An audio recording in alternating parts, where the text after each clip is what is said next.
Olá, bem-vindo à aula número 8 do curso de Teoria dos Números. Hoje falaremos sobre números primos, a sua distribuição e algumas conjecturas.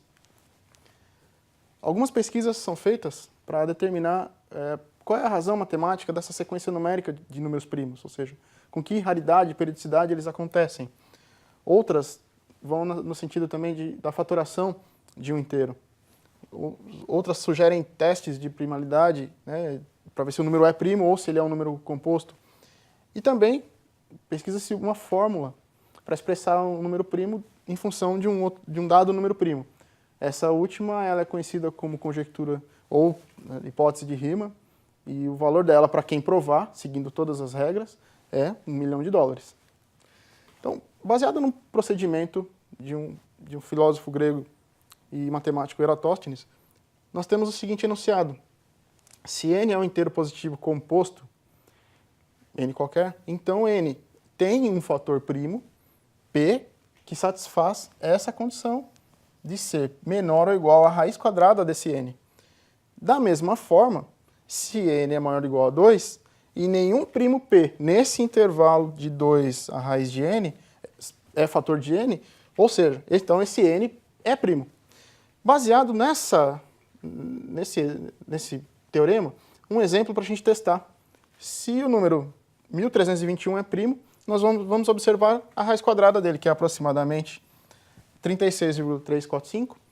Os primos positivos p, que satisfazem, né, o p menor ou igual a 36, né, o inteiro 36 aqui, são 2, 3, 5, 7, 11, 13, 17, 19, 23, 29 e 31. Verificamos que 1321 não é divisível por nenhum desses fatores. Portanto, de acordo com o teorema, 1321 é número primo. Um procedimento, então, para listar os primos menores ou iguais a um inteiro positivo n é chamado de crivo de Eratóstenes. Considerem em listar os números menores ou iguais a n, demarcando ou crivando, marcando múltiplos dos primos menores ou iguais a raiz de n. Vamos por um exemplo aqui.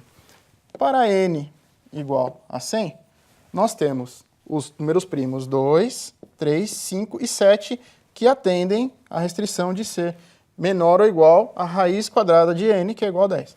Então nós vamos para essa tabela, escrevemos todos os números de 1 a 100, e daí marcamos aqueles que não são primos, de acordo com o teste de critério de divisibilidade. Ou seja, então nós temos o primo número 2 aqui, o primo 3, o 4. Então, vamos para todos os múltiplos de 2.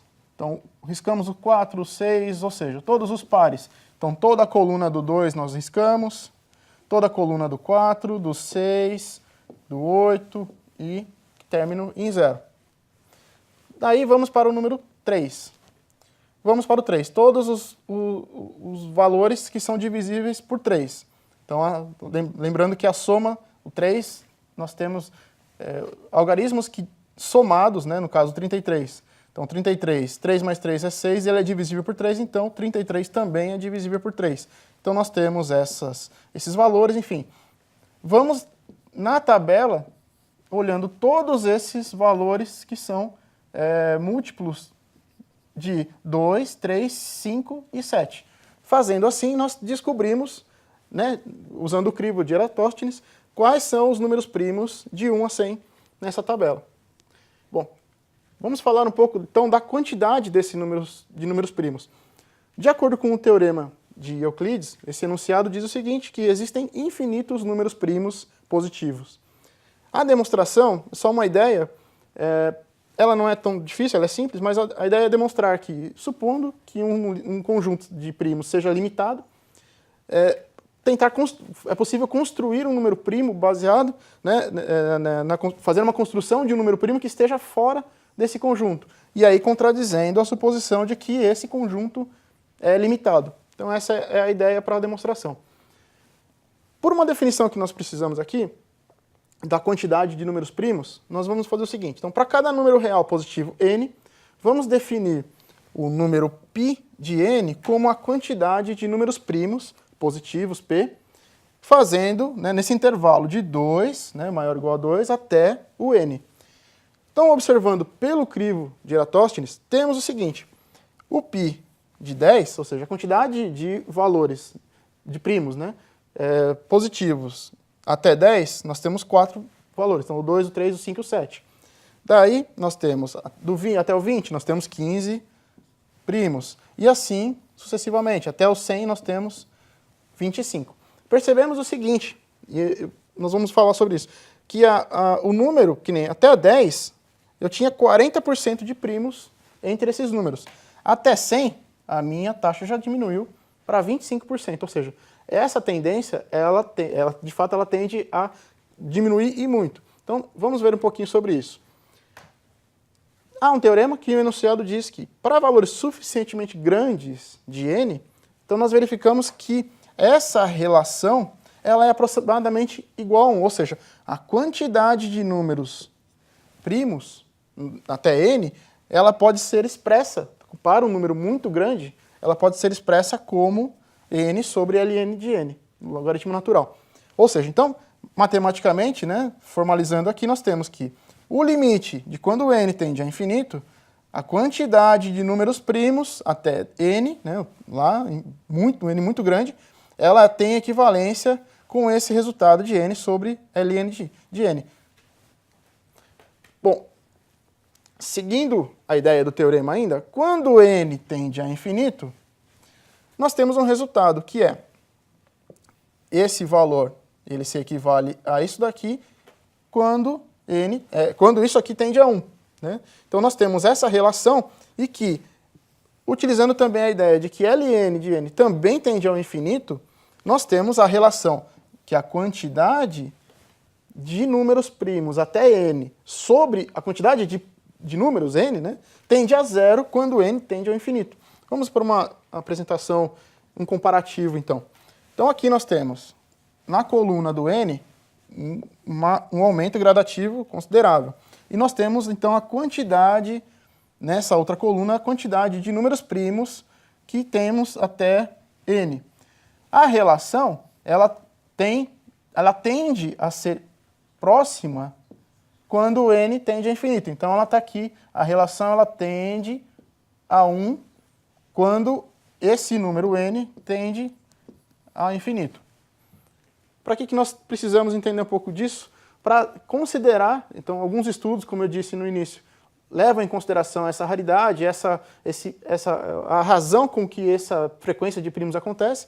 Então, todas essas considerações são importantes para verificar a quantidade e a densidade de números primos que nós temos. A porcentagem de primos positivos até n, dada aproximadamente pela fração que nós colocamos já aqui, a quantidade de primos de n sobre n, ela tende a zero, incrivelmente, conforme o valor de n aumenta. Claro que ela não vai chegar a zero, mas ela tende a zero. Ou seja, porque nós temos um infinito número de números primos, já falado anteriormente pelo aquele teorema. Porém, a dificuldade de se encontrar números primos, conforme avançamos nos números inteiros, ela aumenta. Né? Então nós percebemos isso quando, lá aqui, quando nós fizemos um comparativo de que nos primeiros 10 números, nós tínhamos 4 primos. Logo, nos 100 primeiros números, nós já tínhamos uma redução em porcentagem dessa quantidade de primos. E essa tabela nos traz exatamente essa relação. Então, aqui, nessa densidade, nós conseguimos enxergar essa relação que tende a zero. Então, ou seja, qual é a porcentagem de números primos, conforme nós aumentamos, nós avançamos nos números inteiros, nós avançamos nos inteiros positivos, qual é a quantidade de números em relação à quantidade de primos em relação aos números. E essa porcentagem ela tende a ser zero para n tendendo ao infinito. Essa característica leva os pesquisadores para algumas conjecturas, também ajudam ao desenvolvimento de outras teorias. As conjecturas, vou falar um pouquinho sobre conjecturas, elas têm como característica, né? Nós temos várias conjecturas envolvendo números primos, elas são facilmente de ser enunciadas, né? Só que justamente usando propriedades, né? Usando propriedades, constituindo-se em propriedades. Elas são grandes números grandes quantidades de problemas que se propõem com enunciados muito simples. E uma característica da conjectura é que ela não é provada. Então, nós não temos a demonstração de algumas dessas conjecturas.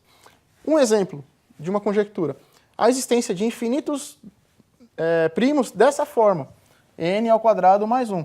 Nós conseguimos validar alguns, né, mas não se sabe se esse conjunto formado de primos dessa forma é um número finito ou infinito.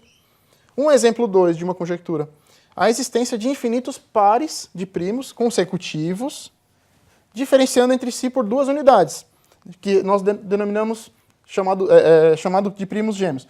Um exemplo, o 3 e o 5, que se diferem por 2 unidades. O 5 e o 7, o 11 e o 13. Então, outros exemplos nós temos também de primos gêmeos. Não se sabe se são infinitos ou também são finitos.